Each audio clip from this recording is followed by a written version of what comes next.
सही बच्चों को नमस्कार। हम बात कर रहे हैं सिंगेज अलजेब्रा की, जिसका चैप्टर 3 कॉम्प्लेक्स नंबर की बात हो रही है, जिसकी कंसेप्ट एप्लीकेशन एक्सरसाइज 3.8 की बात हो रही है। तो देखते हैं उसका नेक्स्ट क्वेश्चन। देखिए थर्ड क्वेश्चन क्या कहता है, थोड़ा बहुत बड़ा कहता है, ये थोड़ा सा लिखा अजीब तरीके से है।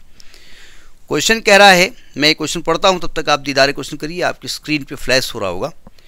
क्वेश्चन कह रहा है कि if Z1, Z2, Z3 are distinct non zero complex numbers. पहली बात, ये अलग अलग कॉम्प्लेक्स नंबर है, मतलब दोनों इक्वल नहीं है। ठीक है, इक्वल नहीं इसलिए कहा गया कि अभी हम बताएंगे क्यों कहा गया, और नॉन जीरो हैं। ठीक है, और ABC जो इसमें यूज़ किया गया है वो पॉजिटिव रियल नंबर है, वो निगेटिव नहीं है। तो शो और दिया गया है कि A upon mod Z1 minus Z2 is equal to B upon mod Z2 minus Z3 is equal to C upon mod Z3 minus Z1 दिया गया है, और आपको वैल्यू निकालनी है A square upon Z1 minus Z2 plus B square upon Z2 minus Z3 plus C square upon Z3 minus Z1। देखो क्या बोल रहा है। पहली बात तो ये चीज़ गिवन है और ये चीज़ निकालनी है। इसको हम उधर कहीं लिख लेते हैं, इसको यहाँ कहीं लिख लेते हैं। A square upon Z1 minus Z2 plus B square upon Z2 minus Z3 plus C square upon Z3 minus Z1 की वैल्यू हमको निकालनी। बाद में इसका यूज़ करेंगे, क्या करेंगे हमको नहीं मालूम। देखो ध्यान से। पहली बात, ये चीज़ गिवन है तो इसको कुछ मान लो। हमने कहा ये इक्वल टू K मान सकते हैं ना, तो इसका मतलब A upon Z1 minus Z2 का मॉड ये K के बराबर है। ठीक, अब आपको तो चाहिए A स्क्वायर, ये लेके आना पड़ेगा ना।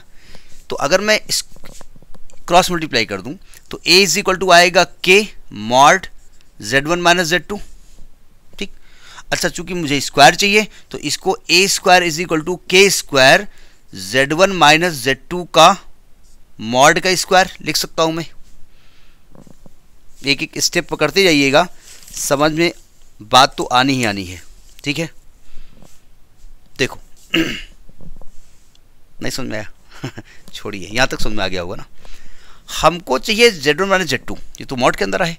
तो हमने पढ़ा है कि अगर A मॉड Z का स्क्वायर है, मॉड Z का स्क्वायर है तो इसको Z इंटू Z बार लिखा जा सकता है, ये जानते हैं आप। यानी कि इसको लिखा जा सकता है K square Z1 minus Z2 into Z1 minus Z2 का कंजुगेट। सही कह रहा हूं ना मैं। अच्छा, कंजुगेट का रूल होता है कि अगर हम Z1 माइनस Z2 का कंजुगेट करें तो Z1 conjugate minus Z2 conjugate होता है। यानी इसको लिख सकते हैं K square Z1 minus Z2 in bracket Z1 bar minus Z2 बार। समझ में आई बात नहीं आई? यहाँ तक बात समझ में आ गई। ठीक है, अब ये यानी ये A स्क्वायर की वैल्यू आ गई है ना। अब A स्क्वायर के अपान में क्या चाहिए, Z1 माइनस Z2, तो Z1 माइनस Z2 से डिवाइड कर दो तो A square upon Z1 minus Z2 की वैल्यू क्या आ गई, K स्क्वायर Z1 बार माइनस Z2 बार। यहाँ तक बात समझ में आ गई। ये क्वेश्चन नंबर 1 हो गया। अगर बाय सिमेट्री सिमिलरली अगर हम देखें तो क्या मैं B square upon Z2 minus Z3 को लिख सकता हूँ K स्क्वायर Z2 बार माइनस Z3 बार, लिख सकता हूँ ना मैं। तो मैं सिमिलरली करूँगा यहाँ पर। ठीक है, इसको ऊपर लिख देते हैं, फिर इसको सिमिलरली लिखते हैं। यानी ये आने वाला है, ये क्या आ गया, A square upon Z1 minus Z2 को लिखेंगे K स्क्वायर Z1 बार माइनस Z2 बार, इक्वेशन नंबर 1। फिर लिखेंगे सिमिलरली, सबको निकालने की ज़रूरत नहीं है। अब आप कहेंगे पहले वाले को लिख दें सिमिलरली कहाँ से लिख दोगे भाई, एक तो निकालना पड़ेगा ना। तो आप लिखेंगे similarly B square upon Z2 minus Z3 को लिखा जा सकता है K स्क्वायर Z2 बार माइनस Z3 बार, क्वेश्चन नंबर 2। और C square upon Z3 minus Z1 को लिख सकते हैं K स्क्वायर Z3 बार माइनस Z1 बार। अब आपको क्या करना है, अब आपको तीनों को ऐड करना है। तो एडिंग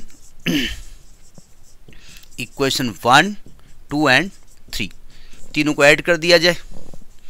तो देखिए ऐड हम कर रहे हैं। तो कुछ ऐसा आने वाला है, देखो इसी में लिखे दे रहे हैं, आधा लिखा है तो काहे के लिए दिमाग लगाएं। यानी आपको लिखना a square upon Z1 minus Z2 plus b square upon Z2 minus Z3 plus c square upon Z3 minus Z1 is equal to, आपके में ऐसा नहीं चलेगा, हमारे पास एक और ऑप्शन है, इज इक्वल टू। जब ऐड करोगे तो के स्क्वायर कॉमन लोगे, यहाँ क्या आने वाला है Z1 बार माइनस Z2 बार प्लस Z2 बार माइनस Z3 बार प्लस Z3 बार माइनस Z1 बार, सब कट जाएगा, वैल्यू 0 आने वाली है। समझ में बात आई कि नहीं आई? कट गया, ये वैल्यू इसकी 0 आ रही है। तो दिस इज द प्रूफ। सोचना पड़ेगा कि वैल्यू कहाँ से लाएं, क्या रिक्वायरमेंट है, कहाँ ये वैल्यू निकलेगी, कैसे सोचेंगे, this is up to you. ठीक है, तो हैंस प्रूफ नहीं, प्रूफ नहीं करना था, वैल्यू फाइंड करनी थी। तो this is third question. Next in the next video. नमस्कार।